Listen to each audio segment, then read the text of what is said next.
டிஎன்பிஎஸ்சியில் 2021 கேட்ட சுருக்கத்தை பேஸ் பண்ணி ஒரு ப்ராப்ளம் பார்க்கலாம். உங்களுக்கு கொஸ்டினில் இந்த மாதிரி 2 லெட்ரு பார்த்துட்டிங்க அப்படின்னாலே எது வேணால் இருக்கலாம், ஏபியாக இருக்கலாம், பிக்யூவாக இருக்கலாம், இசட்ஒய்யாக இருக்கலாம். இதாவது 2 லெட்ரு பார்த்துட்டிங்கன்னா எக்ஸுக்கு 2ன்னு கொடுத்துருங்க, ஒய்க்கு 3ன்னு கொடுத்துருங்க, இல்லை ஏக்கு 2 பிக்கு 3 இந்த மாதிரி கொடுத்துருங்க. நீங்கள் 2 3 அதான் கொடுக்கணும்னு அவசியம் இல்லை. நீங்கள் 3 4 அப்படி இல்லைன்னா 5 7 எந்த நம்பர் வேணால் கொடுங்க, ஆன்சர் ஒன்று தான் வரும். இப்போ பாருங்கள், நான் ரைட்டில் எழுதுறேன் பாருங்கள். 5 7 கொடுங்க, 3 4 கொடுங்க, ஆன்சர் ஒரே ஆன்சர் தான் வரும். நீங்கள் வேணால் ட்ரை பண்ணி பாருங்கள். இப்போ கொஸ்டினில் இந்த வேல்யூவை போடுவோம். அப்போ என்ன வரும்? 2 ³ 8ன்னு தெரியும், 2 - 3 - 1 தெரியும், ப்ளஸ் 3 ³ 27 டிவைடட் பை 3 - 2 1. இப்போ பாருங்கள், -8 ஆகிடும், ஏன்னா கீழே மைனஸ் இருக்குது. -8 + 27 ஆன்சர் 19ன்னு கிடைக்கும். கரெக்டாக?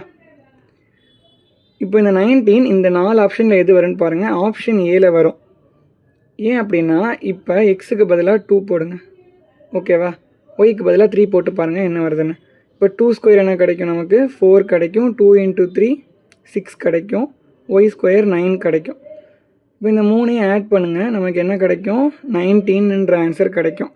ஸோ நீங்கள் எந்த சம் இந்த மாதிரி 2 லெட்டர் அப்படி இல்லைன்னா எக்ஸ் மட்டும் இருந்தாலும் எக்ஸுக்கு 2 வச்சு போடுங்க, ஆன்சர் வந்துடும்.